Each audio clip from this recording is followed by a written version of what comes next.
7-year-old Carter and his mother were fleeing from Monroe and his band of ruthless slave catchers. They mounted his father's horse, their hearts pounding with the hope of escape.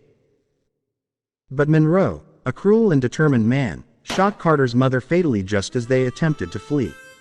With her dying breath, she urged Carter to fight for the freedom of their oppressed kin, whispering, "Free our brothers and sisters, my little liberator."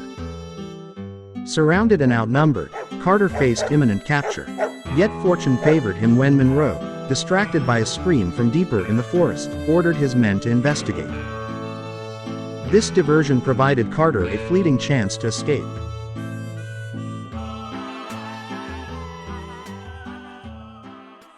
"15 years later, a white, lone cowgirl stealthily scouted a vast, well-defended plantation. Her focus on the defenses of the plantation. The tranquil forest suddenly erupted with the thunderous arrival of a platoon of African-American cowboys. With disciplined precision, they stormed the grounds, liberating the enslaved and confronting any who dared resist. At the forefront of this audacious assault was Carter, now 22, a formidable leader whose very presence radiated authority. His horse, Bella, was the offspring of the horse Carter's father had once owned. He even extended his aid to a young female slave reminiscent of his own spirited younger self, named Amani. Carter saw the big house in the middle and whispered to himself, "Monroe." Distracted, a hunter had a clear shot at Carter, but one of his men jumped in the way of the shot. Carter noticed the sacrifice that had just been made for him, but brushed it off as he pursued the big house. The brother of this man, Charlie, saw his brother's death and went over to him, holding him as he took his dying breath.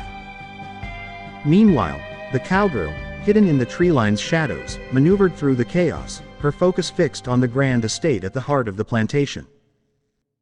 Her mission was singular: eliminate any slave owners obstructing her path while allowing Carter's men to carry out their assault. Upon entering the main house, she confronted its formidable owner, who, with a scornful glare, recognized her from years past. Demanding information about a man, the cowgirl was met with mocking laughter. Frustrated and resolute, she ended the woman with a decisive shot. Moments later, Carter and his men burst into the room, finding the cowgirl standing over the fallen plantation owner. Carter, bewildered by the scene before him, watched as the cowgirl offered no resistance to capture. With justice served and the plantation consumed by flames, Carter and his band rode off into the night, leaving behind a legacy of liberation and retribution. In the rugged, sunlit west, a cluster of wagons encircled a grand old house. African-American cowboys went about their activities, engaging in card games, tending to their horses, and counting their earnings, creating a scene reminiscent of an outlaw camp. Inside the house, Carter and a select group of liberators gathered to strategize their next move. Harvey, a seasoned member of the group, revealed crucial intelligence: a train carrying wealthy passengers was heading north the following night. Carter, seemingly distracted, abruptly left the meeting and descended into the basement. There, he confronted Amani by a sturdy metal door. Her grip on a knife was firm as she asked in a demanding tone, "Why is she still alive?" Carter wrestled with his decision, knowing the woman should have been dealt with, just like the others on the plantation. Yet, inexplicably, he kept her alive, seeing in Amani echoes of his younger self, a sign of his evolving conscience. Ignoring her question, Carter unlocked the door, and they stepped inside. The cowgirl, now shackled to the floor in a room that had once imprisoned slaves, met Carter's gaze with fierce defiance. Carter retrieved a weathered photograph from his pocket, depicting Marlon Monroe, the infamous slave owner responsible for his mother's death. He interrogated the cowgirl about Monroe's whereabouts, but she denied any knowledge. "Monroe and I have a connection," Carter asserted grimly. "A connection I intend to sever. I can sense when he's near, and you will tell me where." The cowgirl scoffed, accusing him of seeking revenge rather than true liberation. Carter's resolve wavered, hinting at the cracks forming in the promise he made to his mother years ago. "Monroe, you won't find him. He's dead," the cowgirl declared defiantly. Startled by this revelation, Carter left the room abruptly. Outside, he encountered Charlie, one of his loyal men. "Hey, boss, yesterday night my brother." Charlie began to say nervously. "Don't call me boss," Carter snapped. "I'm heading into Oak View for a drink. If I find so much as a scratch on that woman." Charlie recoiled at the unspoken threat. Carter mounted his horse and rode into town, his thoughts consumed by the assumed death of Marilyn Monroe. At a dimly lit bar, Carter sipped from a small glass of beer when a dozen bounty hunters strode in, led by their figurehead, Verno. Verno had a snake engraving burned into his wrist. Introducing his gang as the Verno Boys, the leader immediately recognized Carter as the Liberator. Carter also recognized Verno. "You're the one who wrestled that bear?" Carter asked. "The very same. The thing didn't stand a chance," Verno replied. "Some story," Carter said in reply, clearly not believing the story. Verno laughed. Verno surprised Carter by stating he sought a girl, as white as snow, with eyes as fiery as the sun. He handed Carter a wanted poster depicting the cowgirl he had captured last night, Rachel, with an unknown last name. Verno clarified that he sought no trouble between gangs, he merely wanted the girl brought to justice. Carter remained silent, then asked, "What did she do?" Verno replied bluntly, "Oh, you know, the usual. Murder, robbery, liberation." Agitated yet confused, Carter slammed his glass down and abruptly left the bar. Later, Carter arrived at a small house on horseback, his approach observed from a distance through a pair of binoculars. He dismounted and murmured softly to his horse, "Bella, hey, girl." Following his words, Bella trotted away. As the sun dipped low, he entered the house, quietly closing the door behind him. An elderly man in a rocking chair awoke, clutching a shotgun. Carter gently shushed him, disarmed him, and exchanged his hat for the shotgun. He stood resolute in the middle of the house, anticipating the Verno boys' breach. Carter defended himself fiercely, wielding both revolver and shotgun against the encroaching hunters, who stormed the house through multiple points. In a critical moment, he hurled the shotgun at a bounty hunter crawling through a window as it ran dry. Having dispatched the Verno boys, Carter retrieved his hat and left swiftly with Bella, his loyal horse, waiting outside the back door. Knowing the hunters would pursue him, he chose to stand his ground rather than risk his base being compromised. As Carter departed with Bella, Verno stormed into the ravaged house, his fury evident. The elderly man pointed wordlessly towards the back door, aware that Carter had slipped away. Verno growled in frustration. Back at the base, Carter confronted the cowgirl. After a heated argument, he decided that if Monroe was indeed dead, he needed to see a body. The cowgirl agreed, and they left the gang behind. Just after they departed, Verno's gang attacked the hideout. Charlie, Amani, and Harvey were the only survivors who managed to flee the bounty hunters. Verno, showcasing his combat skills, used his knives more than his ranged weaponry. As dawn broke, Carter and Rachel reached a dreary forest. A bear roamed through the woods, hinting at its later significance. They arrived at a grave, and Carter inspected it. However, Rachel had a gun drawn on him. Tricking him into checking it, she explained that Monroe was still alive, and once she found him, that grave was where she intended to put him, but Carter would have to be his placeholder for now. Before Rachel could shoot Carter, an aggressive brown bear attacked them. Forced to cooperate, they fought the bear together until it retreated into the woods. Carter noticed a snake symbol burned into the bear's fur, identical to the one Verno had. Overwhelming the bear, they both tried to shoot each other, but their ammunition was exhausted. Rachel revealed her intentions in killing Monroe because he killed her brother. She insisted that she would be the one to kill him, but Carter wouldn't let that happen. Back with Harvey, Amani, and Charlie, they debated leaving the state. Amani argued that their mission, Carter's mission, was about liberating slaves, and they needed to go back for Carter. Charlie disagreed, asserting that Carter's focus on revenge overshadowed the broader cause of liberation. After having his brother killed, and not caring about it, Carter had lost Charlie's respect. Harvey and Charlie planned to catch the train Harvey had discussed earlier, aiming to escape north. Though Amani was reluctant, she agreed to join them. Charlie's words resonated, suggesting that Carter's pursuit of vengeance had overshadowed the true mission of freeing slaves. Carter, heading to a general store in Oakwood for supplies, was interrupted by Rachel's sudden escape, sparking a chase sequence that ended with both running from the law and Carter losing his supplies.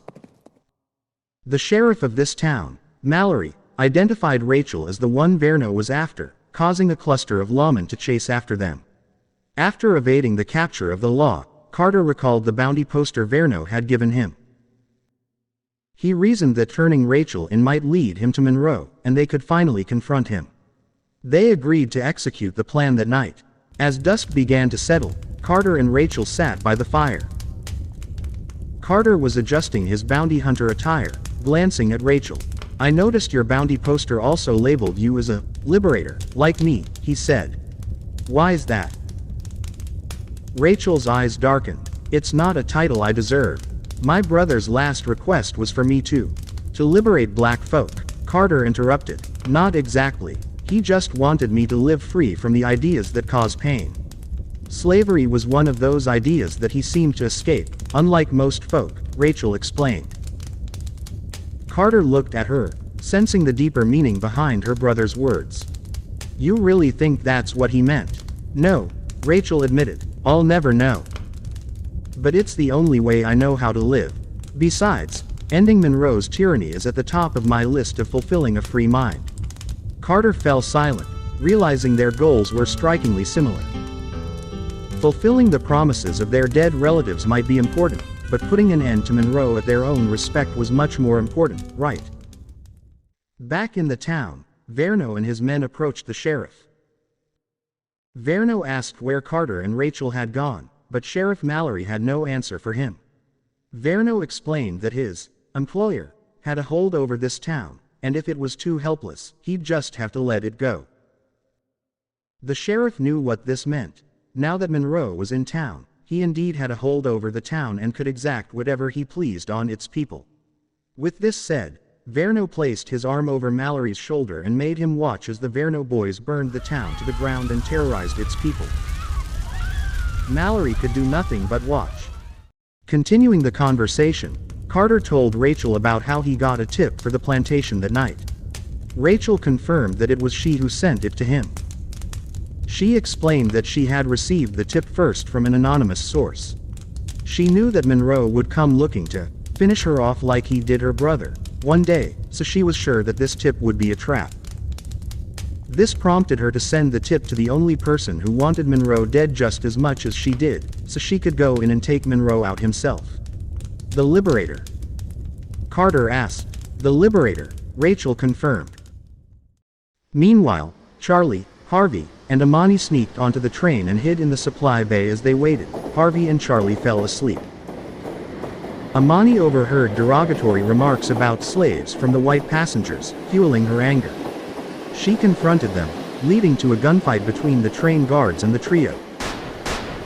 Amidst the chaos, Amani discovered a paper listing plantation locations, including a hidden plantation under the name Monroe. Escaping the gunfire by jumping off the bridge into the water, Harvey noted the M stamp on other plantations, suggesting Monroe's involvement. Amani questioned the accuracy of Rachel's claim that Monroe was dead, but Harvey insisted it was too good to ignore. Charlie, still reluctant, chose to leave, while Harvey and Amani decided to find Carter and seek out Monroe once and for all. Disguised as a bounty hunter, Carter took Rachel to the location indicated by the poster, a docking bay where Monroe, Verno, and his men awaited. Monroe questioned why a bounty assigned to Verno was now in the hands of a random bounty hunter. Verno deduced Carter's true identity, and a shootout ensued. Carter and Rachel fought together, eventually cornering Monroe, both their guns trained on him. However, a dispute arose between them over who should kill Monroe. Monroe seized the opportunity to escape, and the Verno boys overwhelmed them. Carter and Rachel barely managed to escape. Without a word to Rachel, Carter took her to the old plantation where his mother had died. As they arrived, Carter explained that if Monroe were anywhere, it would be here. Rachel seemed haunted by the place as well, and Carter struggled to hold back his tears. Rachel realized that Carter had not brought her here to find Monroe. There was a deeper reasoning for this.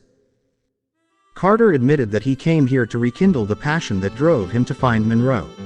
It was a place where he could remember why he continued, despite the mounting doubts and the pursuit of vengeance. Rachel told Carter that Monroe had hurt a lot of people, even common white folk. He had torn down businesses, shops, homes, and scattered plantations all around the state. Carter asked why. She replied, "Because he knows people like us, who he's hurt most, were coming for him. But he can build up as many plantations as he wants, we'll just burn them all down." Carter completely agreed but was too emotional to say anything. Carter, conflicted and angry, mounted his horse. Both he and Rachel needed a respite. They rode to the nearby town of Narrow Ridge to find solace and a drink or two. At the bar, Carter drank heavily, while Rachel retreated to a corner to smoke a cigarette. Carter's drunken state led to a violent bar fight, which was intense and chaotic. After the fight subsided, Rachel helped Carter to a hotel room located upstairs within the bar. As Carter broke down in tears, Rachel offered comfort, accepting his vulnerability. Carter yelled at himself, feeling that his pursuit of Monroe had overshadowed his mother's dying wish to liberate his kin. He felt he had done nothing meaningful for his brothers and sisters, explaining his past to Rachel. Rachel shared her own past. Monroe was her father and had killed her brother, who had secretly aided slaves, believing in their equality. The realization hit Carter hard. The slaves her brother had helped were Carter and his mother. All those years ago, Rachel's scream at the death of her brother, which had diverted Monroe's attention, had also saved Carter's life. They shared a kiss, understanding that their mutual desire to see Monroe dead transcended personal vendettas. They needed to end Monroe's evil.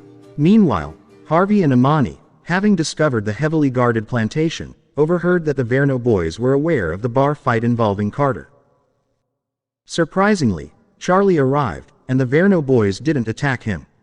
It turned out that Charlie had betrayed the liberators by informing the Verno boys of their hideout earlier. Charlie asked Verno to leave Carter to him, since he was the one responsible for his brother's death. Although Verno mocked Charlie, Charlie grappled with his choices. "I'm sure you've got more brothers and sisters for us to kill anyway," Verno mocked. Despite Carter not saving his brother, Charlie realized that there was a greater fight to be fought. Not against Carter over a brother, but with Carter for all of his brothers. Angry yet resolute, Charlie rode away. As Verno and his men prepared to raid the bar, Harvey and Imani raced to get there first. They arrived just in time to warn Carter and Rachel. The bar became the battleground for a bloody confrontation between Carter's group and the Verno boys. The violence spilled outside, creating a chaotic bloodbath. The four of them, Carter, Rachel, Harvey, and Imani, were cornered by Verno, who even shot Carter's horse, Bella, to prove a point. Absolutely enraged, Carter tried to confront Verno, but Rachel held him back, and they were forced to retreat. The town and its people were left in disarray at the disastrous fight. The group based themselves in an abandoned steel mill. Harvey and Imani revealed Charlie's betrayal, as well as Monroe's location and his hold over all the other plantations across the state. The four of them came up with a plan to plant dynamite around the plantation to create a diversion and draw Monroe out. A montage plays, the four of them training and gathering weapons for the up-and-coming fight. Also in this montage, Charlie is seen searching far and wide for African American cowboys, his brothers and sisters, who are willing to aid him in a fight. Carter, Rachel, Imani, and Harvey rode to the plantation. It was heavily guarded by bounty hunters and guards alike. They began to execute their plan, planting dynamite around the plantation. However, they were all caught before they could set it off. Imani and Harvey were captured and taken to the basement, while Carter and Rachel were apprehended just outside Monroe's door. As Monroe deliberated whom to shoot first, the forest suddenly lit up with torches. Hundreds of freed slaves, led by Charlie, emerged from the woods. Monroe was stunned to see an entire militia of liberated slaves march on his plantation, seeking to end his tyranny. With Monroe distracted, Rachel tried to disarm him, but he escaped. The slaves began fighting the plantation guards and the Verno boys. Charlie freed Harvey and Imani from the basement, receiving a punch from both for his earlier betrayal, but a thanks for their rescue. The cowboys, along with the freed slaves, launched Molotov cocktails and other incendiaries at the plantation, setting off the dynamite and igniting massive fires across the land. Amidst the chaos, Carter and Rachel reached the outside of the house and chased down Monroe, while ensuring that he did not get in the way of saving the lives of their allies. They both displayed their ranged combat abilities and development over the course of the story. At some point, Carter saw Monroe behind a haystack but also saw Charlie being surrounded by a handful of the Verno boys. Displaying his development, Carter went to help Charlie, and Rachel joined him. Charlie nodded at Carter, earning his respect once again. Soon, Carter and Rachel were able to corner Monroe in the barn, but their path was blocked by Verno. The barn caught fire and exploded, forcing Carter and Rachel to escape through the locked door. Verno, emerging from the inferno, attacked Carter and Rachel with his dual knives. Using his knives, Verno proved too fast and precise for Carter and Rachel. Just as it seemed hopeless, the bear from earlier, marked with the snake symbol, ran into the fray and swung at Verno. Verno dodged, the bear letting out round 2. You. Before Verno could finish his sentence, the bear snatched him and disappeared into the forest. Verno's screams echoed as he became the bear's meal. Bear wrestling. Carter stopped as he and Rachel continued to pursue Monroe. Carter and Rachel finally cornered Monroe, who tripped on a branch. Both trained their guns on him, but they noticed the liberated slaves behind them, eager to exact their own justice. Carter and Rachel put their weapons away and embraced, finding solace in each other as the liberated slaves surged forward, beating Monroe to his demise.